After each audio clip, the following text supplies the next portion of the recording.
and welcome back to another episode of Chemistry Revamped. Let's get started on this episode about nanobots, materials and structure.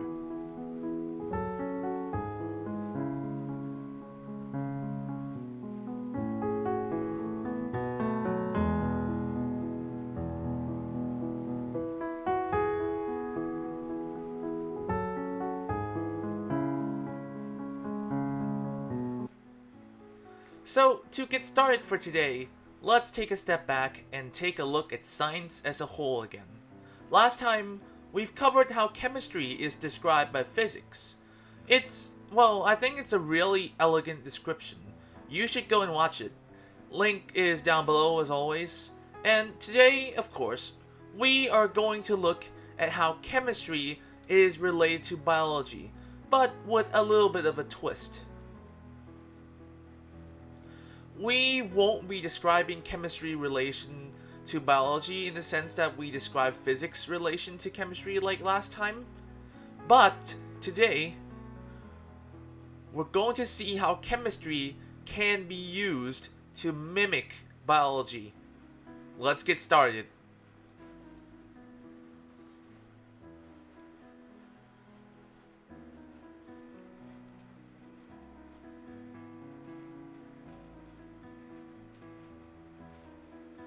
So, let's continue from last time.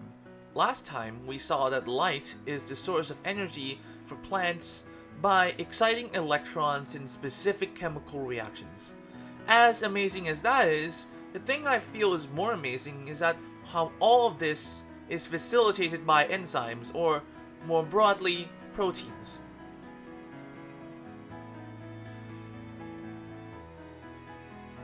Even though enzymes are defined as biological catalysts that speed up chemical reactions, well, I'd like to view them more as like robot arms that could combine and disassemble molecules, such as the ability to turn pretty much just booze or alcohol into acetic acid or vinegar. And also, they are the literal reason why we can even convert sugar into energy in the form of ATP in the first place. Not to mention, some important proteins such as hemoglobin are the reason why your cells can get oxygen from head to toe in the first place. And as you can see, the power to interface with biological systems at this degree is just really attractive. As Richard Feynman said, there is plenty of room at the bottom.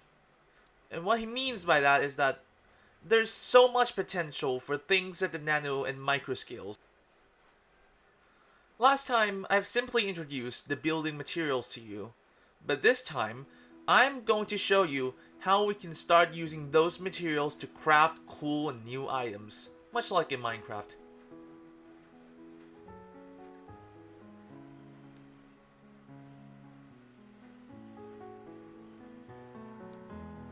So, this entire process feels like we are mimicking how horses move by using machinery.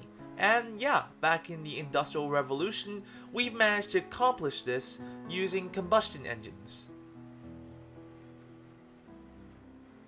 So, what should the human analog of a flagella be like? And what sort of technology can we use to mimic said part? And the technology to that would be, well, nanotechnology. So let's take a look at one example. Over here on the left, we have a flagella, and the human man-made analog to that will be the Feringa motor, which went on to earn Professor Ben Feringa a Nobel Prize in 2016.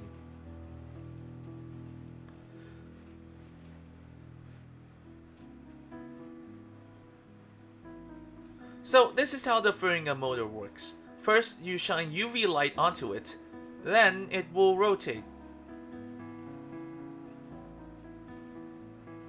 Second, we apply heat to it, and it will get over some sort of barrier, which, well, we'll cover these barriers in the next chapter.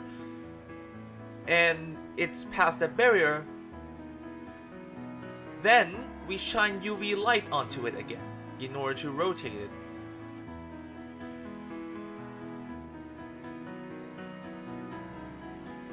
And lastly, we shock it with heat again in order to go over that barrier. So, why do we have to do these steps exactly? Wouldn't the molecule just rotate on its own? I mean, it's already on an axis, so why won't it just spontaneously rotate? And the answer to that, we'll have to get into the nature of chemical bonds. There are three major types of bonds. There's the brittle one, the meh one, and the elastic one. Let's start with the meh one. Well, there is a formal name for these, of course, which will be revealed later on. The meh one has a formal name of covalent bonds.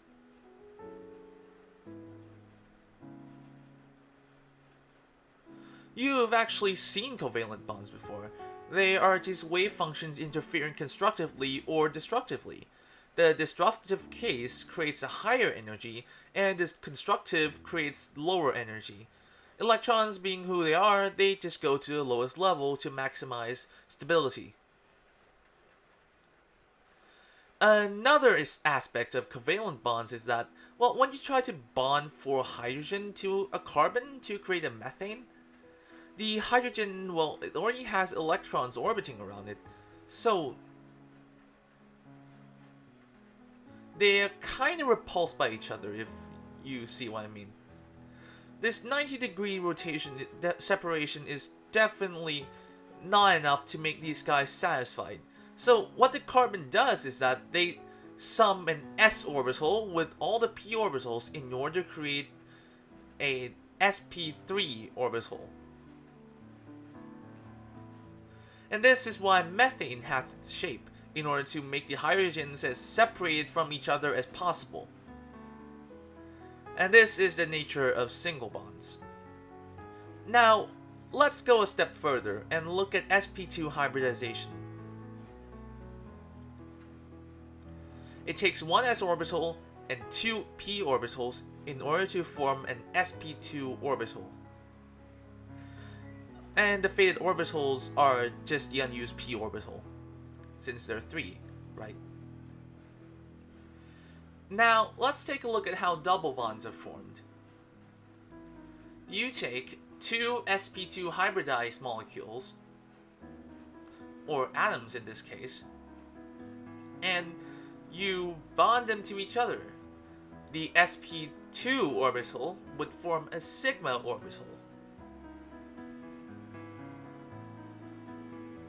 And the two extra p orbitals form a pi orbital. Which, as you can see, there are two bonds here, so double bonds.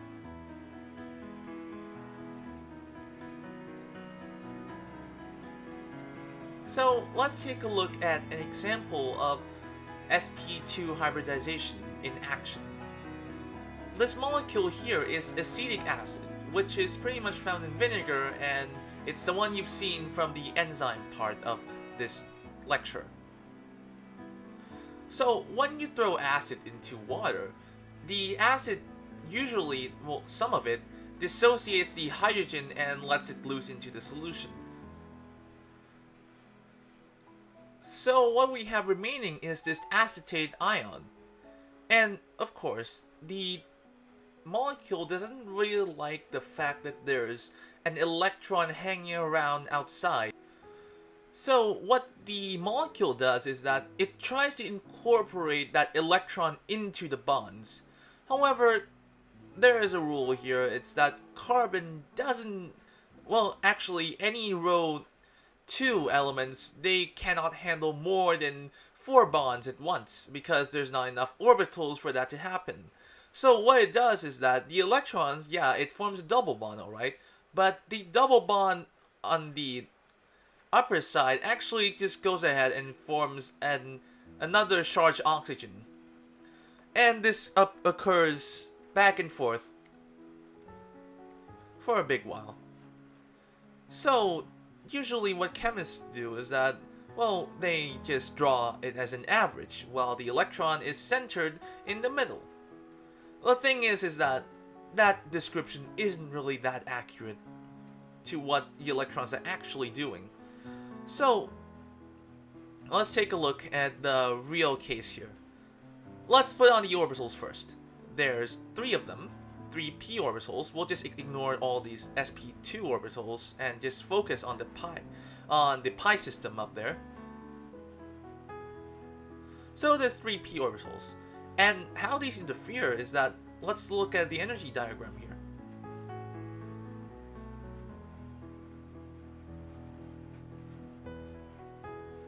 So there's the first case of everything being absolutely perfect. Everything constructively interferes. There's the second case, which is a little bit more aggressive. It's the neutral case, where nothing really adds anything. And lastly, we have the real Armageddon case, which everything destructively interferes, which obviously has the highest energy level. And the +2, +0, and -2, those numbers designate that when electrons occupy those orbitals, they will have that effect on the bonds. Say, if they're on the +2 level, they'll have a double bond character. But if they're on the highest level, they'll have a -2 bond value. That means that there won't be a double bond, which means it has a too high of an energy. So let's count the electrons and test our luck here. There's 2 of them inside of the negative charge there, and there's 2 of them in the bonds, so there's 4 in total.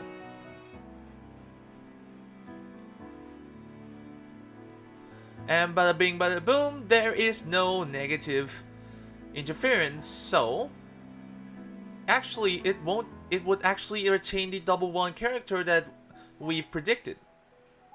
So look, taking those 2 orbitals and sort of mashing them together, they're not really added to each other, they're just overlapping. It creates this electron density over here, which is actually much more indicative of what the molecule is actually doing that time.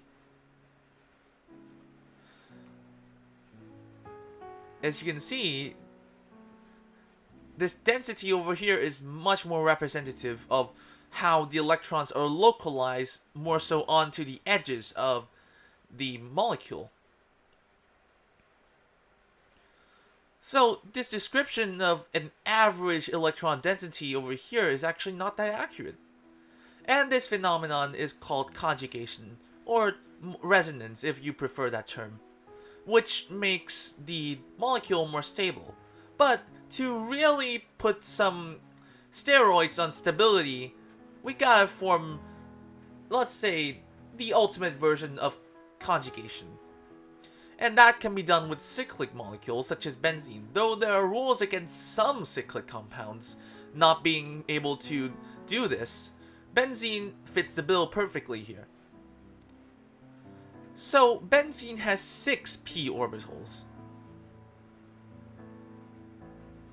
And these p orbitals end up interfering into the gigantic pi orbital over here, which this one I'm only showing the lowest level, but in this lowest level, as you can see, it really maximizes the possible interference patterns. So it's not only just in a line, right? It's also in a circle. That means it's a whole loop, and electrons can just move from place to place pretty easily. And this over here is called aromaticity. So let's take a look at the energies here. Say we have say we want to make cyclohexene into a cyclohexane. The cyclohexene just refers to that there's a double bond in that cyclic compound here, which has 6 carbons. And the energy that it would release during this reaction would be 28.6 kilocalories per mole. Nothing much, right? So let's up that trend here, and let's add another double bond. And it will increase to 55 kilocalories per mole. And as you might expect from this trend, this can happen. We might expect benzene to have that much energy. But the thing is that benzene actually doesn't do this, because this model over here actually doesn't account for delocalization and aromaticity. So what happens is that benzene actually only has this much energy, 49.8 kilocalories per mole. And it's much less than even this 2 double bond case. So it's very stable. And let's look at the last case here, the triple bond, which is formed using only one s orbital and one other p orbital.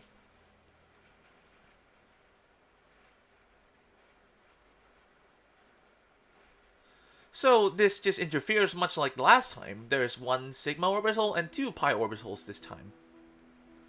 And this is why triple bonds have their shape. So what does this have to do with nanobots exactly? Well, I'm about to explain that here. So let's take a look at how sp3 hybridized orbitals rotate.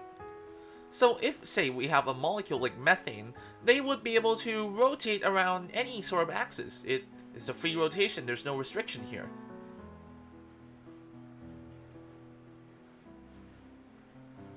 But if we try to apply that to an sp2 orbital, things start to change, because you can't actually rotate it that much. Because rotating that would actually break the pi orbital. So you would have to give the bond enough energy in order to temporarily break that pi orbital. And that's why we have to shine UV light onto this molecule before it actually does anything.